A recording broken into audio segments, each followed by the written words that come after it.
RPG lessons learned. When the game is over, when your players are gone, that's when lessons are learned.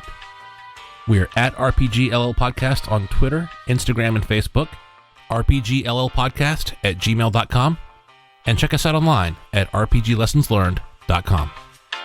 Hi, welcome to RPG Lessons Learned, the show where you can learn from our mistakes, and this is finally, at long last, our last episode about our Vampire the Masquerade campaign. So, and what you'll hear when we kick it over to the pre-recorded show, you will hear the retrospective, the post-mortem. Eduardo, I shouldn't say Eduardo, Nathan and Chris, who play Eduardo and Zepp, will give me feedback on the entire campaign. But before we get there, Brian, this has been kind of a whirlwind of releasing an episode a day, and this is the 8th day of that. We're pre-recording all this, so we have no idea how this is going to land, if there's a splash, if there's not a splash.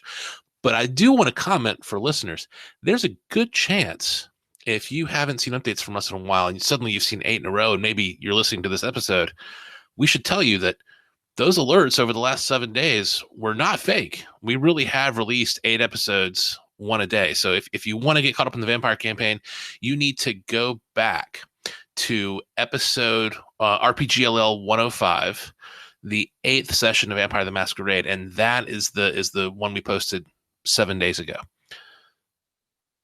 Yeah, and one thing I want to point out as well, it's been a while since we've posted the podcast prior to this flurry. But, keep in mind that our content's evergreen. So if this is your first time listening, there's a lot of stuff that we've posted over the last few years that you can go back and listen to. And content is still good.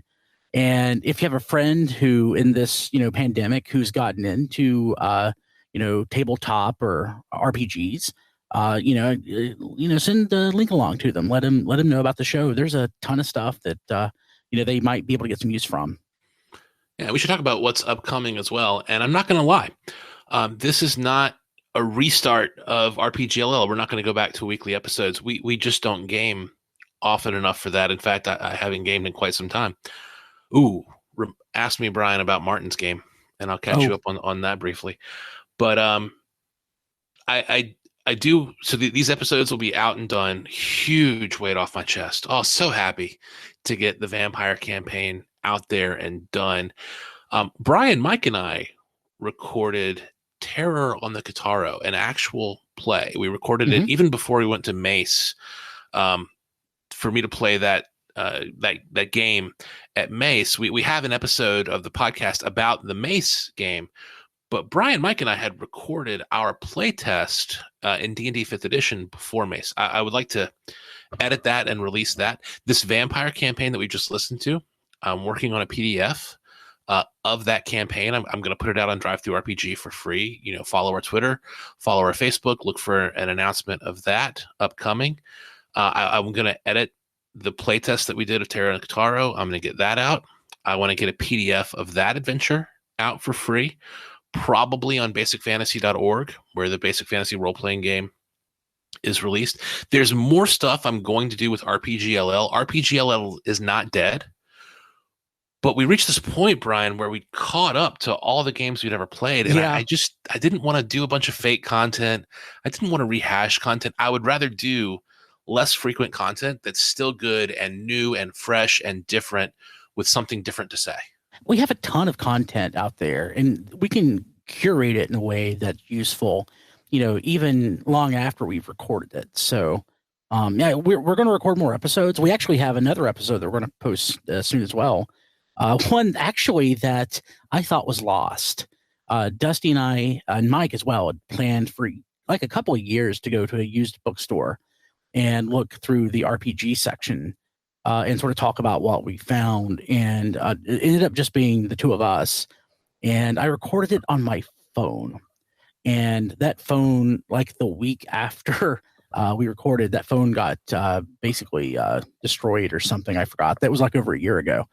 And I thought it was lost, but the cloud backup saved me. I was actually able to find it just a few months ago, and I was so excited about that. So I'm in the process of editing that, and we'll post that here in a week or two as well, I think. And that was a lot of fun. And it goes into, if you listen to my Transformers podcast and other stuff, it goes into like general collecting mindsets and things like that I think crossovers pretty well with sort of our RPG habit that we've developed over time. So, well, let's without further ado get right into, I'm so relieved to say, the very last episode of the RPGLL Vampire the Masquerade campaign.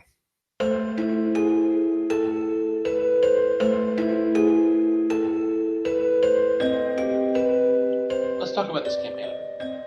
This is the vampire campaign I've always wanted to run, where you're secretly children of Cain. Mm-hmm. And I've always thought in vampire lore, nothing about vampire society seems sustainable. The choice I gave you about how to end vampire society, Yeah. you could have narrated that so many different ways. I mean, I hope that was clear. Absolutely. That was wide the hell open. Oh, yeah, we could do whatever the hell we wanted.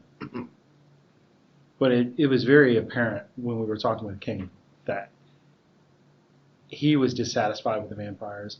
I mean, look, in a few short months, we were able to pretty much get to be like, top 10 in command of a city. Like, to be fair, by the game's own logic, we're second generation. They're right. 10, 8, 10, something Therefore, like that. we should be. Yeah, we should be. That's what we're playing, Yeah. is you guys ramping up your second generation powers. Mm-hmm. But at the same time, it just speaks to the fact that, God, what a bunch of dweebs. They value stasis. They value the status quo. They value the status quo above all else. You don't know anyone else like that? That's the nature of bureaucracy. Bureaucracy values the status quo. Running a vampire campaign in the world of White Wolf's Vampire and not running Gehenna, I just couldn't do it. I had to run Gehenna. I think everyone has to. I think it's great. Yeah. I had to make you guys the children of Cain. Right. I had to do that. Well, like I said, it was the first episode of Cain, right? Yeah. So start with that, Nathan. How early on was it you figured that out? Oh, I just kind of guessed that was what you're going for initially. Because that's like, I don't say called it. It's the obvious thing about it being like a bad thing, Yeah. It's like you have to do it. It's like, he's not run this one before. Yeah, we're probably doing the guy. Yeah, you played the games. Cain jumps to that nonsense, I believe. I need to finish it at some point. Yeah, Cain is... What he's talking about, Chris, is that in Vampire the Masquerade Bloodlines, the game, the one that's out right now, the one that's been out for years, there are hints that Cain is in it. And I won't tell you which character, and it's kind of obvious, but there are a lot of hints that Cain is in it. In fact, when you open up the game files and you look at the audio, everything that character says, the audio files are labeled Cain 1, Cain 2, Cain 3. Yep. So That's a nice Easter egg. he's heavily hinted at to be Cain. But also, like, you haven't been running vampire games. I mean, you have knowledge of the universe, but not at such a depth that, at least in my experience, it seems like the more obvious thing to do is hit the high notes, things like, Yeah. My knowledge of the vampire world is 85% of Vampire the Masquerade Bloodlines, 100% of the 1992 Aaron Spelling TV show. The contents of this, is it 32-page rulebook? Let's see here. The contents of this 24-page rulebook, and a little bit of reading stuff online and wikis about the various clans. Like, I'm not coming to this with a ton of lore, and I'm sure people... Like, Cain and the Sun, it's hugely problematic for the lore because in the Book of Nod, Cain was cursed with the sun affliction. Cain is just as sun afflicted as you are. But in my mind, it's been 10,000 years. Yeah. Dude's wearing some like SPF 10,000 or like he's figured He's found something out. He's wearing a like hoodie. the saliva from a frog in the Amazon or something. Maybe like he's he totally knows covered in asbestos clothing and he's casting an illusion on himself to make him look like himself. Yeah. Who knows? He would have figured something out in 10,000 years, in my mind. But I really liked it. I liked it a lot. I liked the characters that we created. I mean, I thought that you and I, the first session, I don't think I did a good enough job really kind of separating my character from yours. But as we went, we became independent characters. I wasn't aware I had a character. With the same thought. Eduardo? Yeah. What's a large character? I couldn't tell you. Is that problematic, or is that okay for you? Worked well enough so far. Fair enough. All right, any feedback? What should I have changed? I don't know. I would have liked, and this is just me, I would have liked finding out that we were, who we were, ending it almost the exact same way we did, except for maybe having like a little fight montage afterwards, so we can flex a little. We kind of did that though, didn't we? We sort of did. You can talk about that if you want. You're now. Yeah, but that's why I'm like, all of a sudden, so we have to go cleanse some places, right? So like there's a montage in the background of the credits of us just going in, breaking into different random, Let's be clear. This could take hundreds of years. Oh, absolutely. To root out all the Camarilla and to root out all the Sabbat. Absolutely. And by the way, there's another campaign sort of hidden away in this that I don't think I'll ever run because I'm not terribly interested to run it. The Sabbat have been preparing for exactly this. Oh, yeah. The whole nature of the Camarilla and the Sabbat are that the Camarilla think that the antediluvians are mythology and that Cain's a myth. And the Sabbat are like, no, it's true, and we've got to prepare for this coming war. The antediluvians are going to wake up and eat us all. And that's the core nature of the Sabbat. That's the core belief of the Sabbat, is that they're preparing for Gehenna. So you're going to have a tough fight on your hands, because as far as the Sabbat are concerned, Gehenna's finally here. And they're going to be using every flamethrower, nuclear weapon, bombs. Like when they think you're in a city, I'm spoiling this because I'm not actually going to run this campaign. If they get word that you're cleansing a city, they're going to set off a nuke there. That's the trouble. They might set up nukes in tons of cities and just sit on suicide switches and just wait for the word that you've arrived and set off a nuke. And yeah, they'll kill millions of humans, but they might kill the two of you.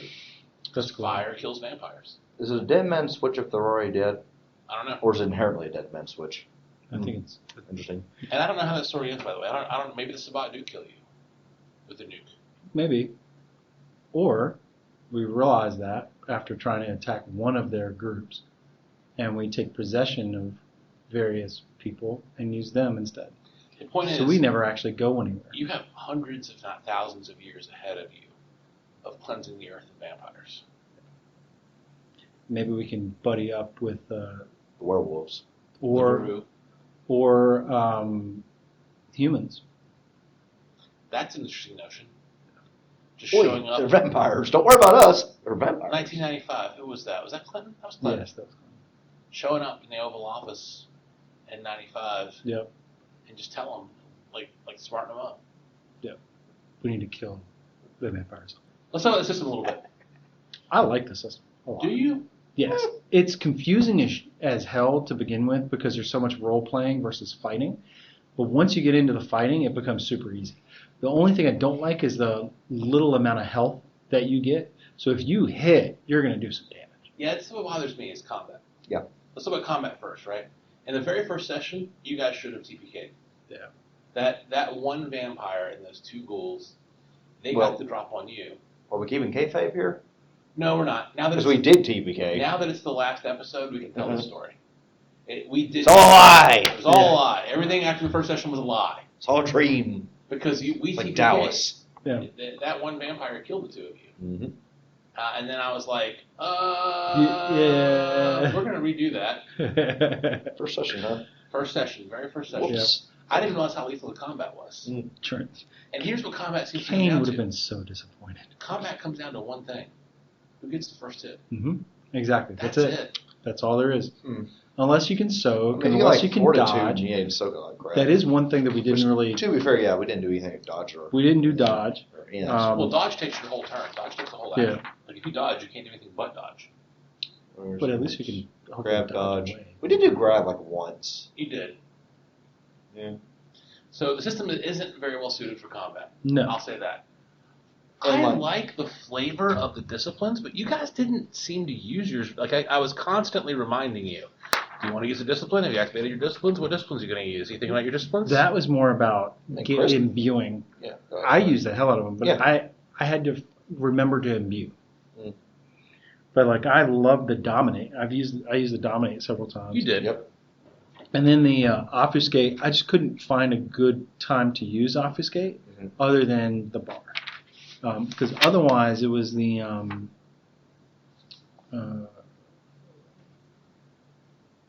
didn't get to use too many of them. What do you think, Nathan? And like me, like from the get-go, I was like, I'm hit this once, maybe twice. It's gonna be problem's gonna fix itself just fine. So why deviate? I tore the head off the, now granted that was me imbued up the yin yang, but even like every session before is me hitting once, maybe twice.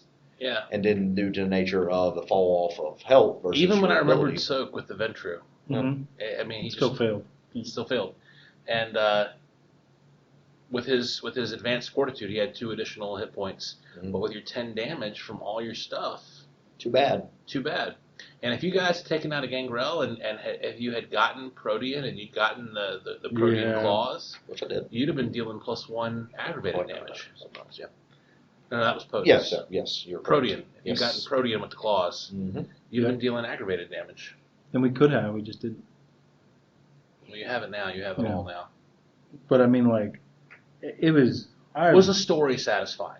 Yes. Once we realized, like in session 2, that it was vampire bingo. Yeah, absolutely. So let's do the sessions real quick, right? Session 1 was, oh shit, you're vampires. Let's do a little bit of acclimating to the world, and let's complete this one blood hunt to prove that we're not fledglings, even though you actually are. Yeah. Totally. That was session 1.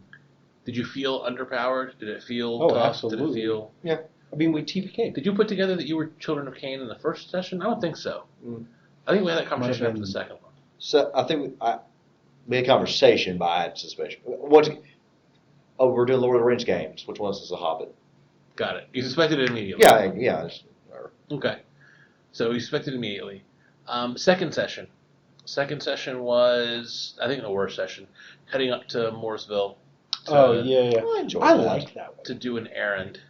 I liked making up the Sabbat and making up the Sabbat stats and all that. That was enjoyable. The only thing I shouldn't have done is I should not have done the Wink Wink Charlotte and the Wink Wink Mooresville. Oh, yeah. I think that was a bit kooky, out there, silly. But it made it more relevant. Before Concord. Yeah, maybe. I'll say this. It made it I was able to picture the type of location, right? A suburb, but not a close suburb, a la Matthews or Pineville, a further out suburb, a la Mooresville. Got it. So that it helped give me spatial awareness. Like one of those race shops. There's one literally up the road from here. Yeah. I did like that session just because that was the first time that we could go out and just try the powers. Yeah. Try to wreck stuff. That's true. I need to go back and listen to all the episodes and cut them together, so maybe I'll find that there's some magic to that second episode that I forgot about. So third episode is you chasing down that Malkavian. Oh, yeah. And eating her and her friends. So I meant it to be kind of this chase and this interesting thing. So everyone went to the park and dumped their bodies in the car. And yep. I enjoyed that just because I thought the sunlight thing was pretty good. Yeah. I hope it was clear by that point that I was giving you a ton of leeway. Like, we had done the mission in Mooresville, and I was like, I'm not going to do missions this tight. I'm going to let them go wherever they want, do whatever they want a little more. Make it a little more sandboxy. With that one, the only thing I if we went back, not to how we were today, but how we were in, like, the second session with the third session, we probably would have been a little more reserved. But I think at that point, we both knew kind of what was going on. We had all these powers. Let's just go wreck stuff. And try to do it. Right. Whereas the second session was more of, we're testing them out. Session 3 was, okay, we got these. Let's go do this. When did we start using the phrase vampire bingo? Session 2. That's Yeah. All right, session 4, the Enclave. Oh yeah, that was a fun one. It was meant to be the big reveal about Cain. Right. Now, obviously Nathan knew. Did you know? I had we talked about this. Yeah, we talked about it. Yeah. Okay. But what I liked most about that is if you look back at all of the sessions, they were all in a different type of location. Right? It was all different scenery. So it helped make it not boring. Because even though you have powers, even though you're going up against X amount of people, if you're in, like, you're in the throne room, or you're out in a field, or you're in Mooresville. If you do that every time, it gets boring. Whereas in this case, I mean, we started out waking up from being bitten at a bar, right? Then we're hunting down somebody in our neck of the woods, Mooresville. Then we're going back to Charlotte, and we're going like what I can only imagine is kind of like a greenway in front of a building. Then we're going into an enclave. Then now we're finally going out. We're going to a museum. So I think that the placement And we burned the building down. and we burned the building down. That's right. Yeah, we could check But that box. the placement of that really helped make it so that it felt different every time. And also, I mean, let's face it, like especially the enclave, that's some Blade stuff, right? Like Lots of vampires together in Yeah. a space being served blood drinks. Yeah. that was cool. I like it. Blade. One of the main things I wanted to get out of this was, so the whole point of this game is a lot of the lore and the Camarilla and Yeah. the clans. And even though I didn't do a tremendous amount of reading, I wanted to expose you to enough of the Tremere, the Ventru, the Malkavian, the Nosferatu, the I can't even think about it. I can't even think of the Bruja, the Gangrel. I wanted to expose you to enough of that that you sort of got to know the lore of the world a little bit. And the fact that Before you listed out and had Schematically pictures. destroyed all of Before them. you embody apocalypse. You know. But the way that you listed out the primogens and kind of explained what each of them were and what each one of them could do, that was really cool. That was an easy way to get more accustomed to the world, and I mean also made it easier to pick out who to do vampire bingo on. But that was cool. All right. Couple more questions to finish up. We're going to do a start, stop, continue on the campaign. Mhm.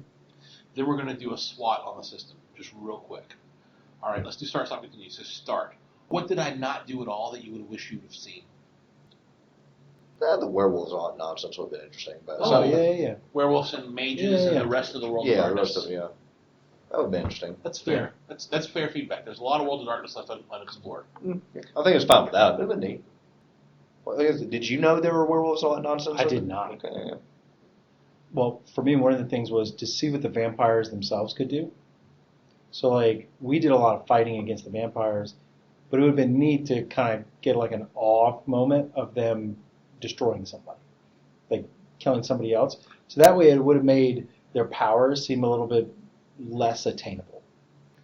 I didn't build them up to be threats. Yeah. No. That's fair. All right. All right, that was the start. What's the stop? The power creep almost? Really? Stop the power creep? Yeah, kind of. There was no challenge.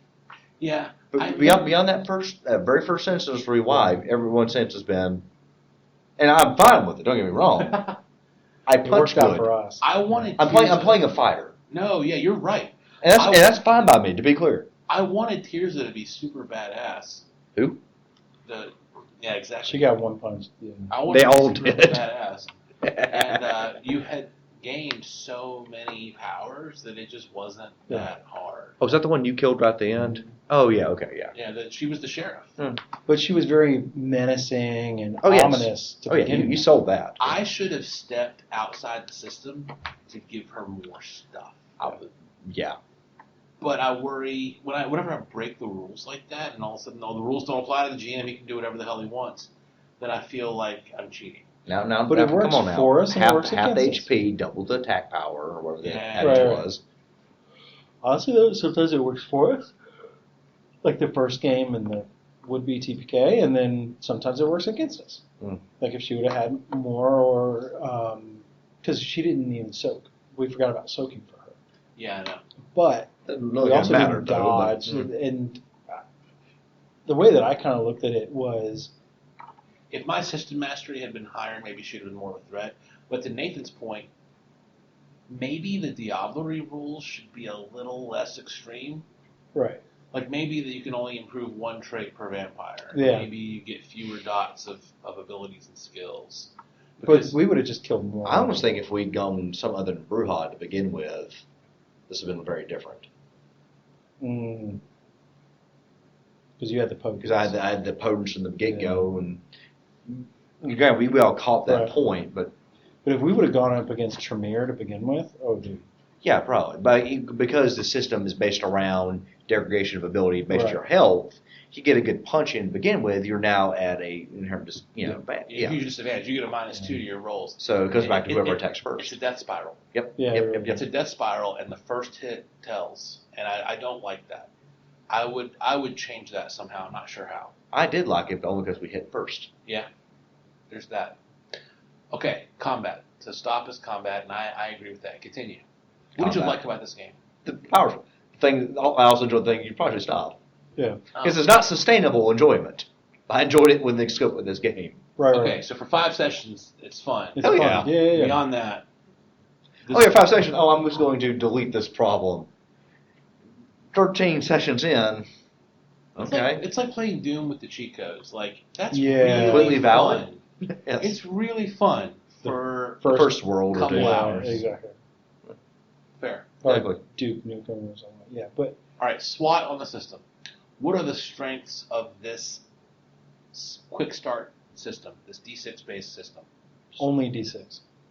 And I like that. Yeah. Only D6, and only 4 traits that are very present that you have to use to roll against. I like that you said very present, because we used all these traits. Mhm. We used psychic when the game dictated it, but we used mental, social, and physical quite a bit. Yep. I dug that the traits were very intuitive as far as which one we should use. There was no real overlap. Yeah. So strengths, the traits I like, the dice I like. So dice, strength. Yep. Traits, strength. What other strengths? Any? Just empowerment stuff we've already Yeah. talked about. The what Yeah. now? The empowerment stuff we've already talked about. Yeah, the discipline. Within the scope and context of this game. The empowerment stuff? Power creep. The disciplines. Yeah. Not my campaign. Strengths of just the system itself. Mm. The Diablerie rules, to be clear, Nathan, I made those up. Oh, okay. The way this game works, I don't even know that there are level up mechanics in this booklet. I don't think there are. This booklet is intended for, you get a couple of disciplines, Yeah. couple. And that's it. That's who you are for the campaign. I think you got it. All right. Yeah. Weaknesses. What's inherent to this game that's weak? And I can go first if you want, or you. The can. health and blood. Death spiral. Yeah, combat. The death spiral makes combat. The way that health. I don't think health and blood. I think blood's fine. I like blood. That if you were playing a Diablerie game, blood would have been more of a problem for you guys. Right. Health was a Health huge problem. yeah. Health in the death spiral, I would almost double everyone's hit points, and I would probably do away with the penalties for the damage. I like that there are penalties, but I would say, just double and keep the penalties. That's fair. I even space them out. I'm totally down for that to happen, but you almost have to have advanced fortitude, have those extra 2+, to have a little wiggle room there. Yeah, one hit kills are way too possible. Once again, great if I'm doing that. Yeah, great if you're doing them. So weakness is definitely the health system. Mm. And I think you're right. I think we can limit it to the health system. I would say another weakness is the dice mechanic. I actually ran the odds on the dice mechanic. So the odds are amazingly stacked in favor of you succeeding most of the time. So I'm looking here at the difficulties, right? Mm. Difficulty 2, rolling 1 dice, you have an 83% chance of hitting that. And then it goes up from there, of course, the more dice you roll. But Does that play 2 into dice the is a inherent deadliness 97%. of the system then? it plays into how easy it is to succeed. Right, but if Like you when I don't call for a succeed, roll- it's dire. Yeah. But true, when you don't succeed, it's dire. When I call for a roll, though, you mostly always succeed. True. Dude, with a difficulty of 3, at 3 dice, you were going to hit that 96% of the time. How much is it with 10 dice, Dusty? 99.999998. That's the odds. Anyway, just Yeah. the odds are stacked in favor of succeeding. Like you succeed a lot. When you roll dice, you succeed, basically. I gotta say, Failures were pretty rare. Yeah, It felt like the they were. dice were almost irrelevant. well, what's like almost. 3 social roll after we got presents, and I'm Right, pretty sure exactly. we implemented that wrong if I vaguely recall reading through that. Yeah. But whatever, that was a 2x. Like, okay, whatever. All right, weaknesses. Opportunities. Now, remember that opportunities and threats are external to the system. So, and they're kind of weird to talk about, right? Because the strengths and weaknesses make sense. Opportunities. What opportunities does the system have? Like, I think the system is well, and Modifius Publishing agrees with me, is ripe for coming out again, because this made a huge splash in the 1990s. It had a TV show, for God's sakes. It did. It did. Huh. I said that's per my familiarity with it. Is that Aaron Spelling? Buffy the Vampire Slayer. No, Kindred the Embraced. Hmm. I have the whole thing on DVD. I've watched it all. I don't recommend it. And you like Man of Steel, and that's saying something. I like like Man of Kindred the Steel. Embraced. Or was it Vampire? Was it Batman vs Superman you liked, or Man of Steel? I like I Man kind of of liked Steel. both. I like Man of Steel. I did not like Batman. I kind of liked both. Okay. Having said all that, It's only half judging right the show, I really like the show. I can't honestly recommend it to other people, but I really like it personally. Opportunities with the Twilight stuff, and I mean, the time is right for some more vampire storytelling. Yeah. The issue was in the early mid-90s when this came out, vampires were still monsters. And now they're so Interview with a approachable. Vampire came out, and it made it more human. I think vampires Interview more with a Vampire helped inspire this, probably. But, When did Dracula Dead and Loving It come out? Oh God! I have seen that. all right, threats. I think Apocalypse World does a lot of the stuff as well or better. I don't know. I get We've what played it it. is. World of Dungeons is based on Apocalypse World. Oh, Dungeon okay. World is based on Apocalypse World. I think Apocalypse World-based systems, like an Apocalypse World Vampire the Masquerade system, could be incredibly interesting. All right, I think that's enough of the retrospective. Thank you guys for a fun campaign. I learned a lot. This is the campaign I've wanted to run for a long time, and you guys let me do This it, is so good. I appreciate it. This has been an RPG Lessons Learned.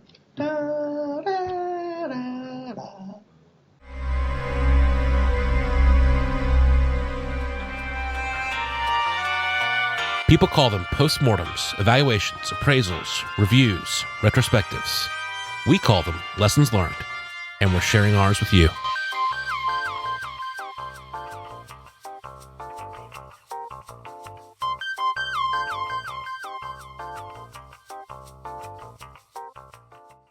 I'm not going to jump into this one because I have a genuine question. Is the sire related to being in Charlotte? Is it like Richard Petty or something? It's not. It's actually the biblical Cain. Oh, okay, that's cool. It is, yeah. You know, it'd be cool if it was Abel and he somehow faked his death. Ooh, I didn't think of that. Yeah. But doesn't fit in with the vampire lore. No, it doesn't. Maybe you could do a sequel to this, and Abel had faked his death, and he's like an anti-vampire. Ooh, He like gives you blood. he's a paladin. He could be a paladin. Yeah. Okay.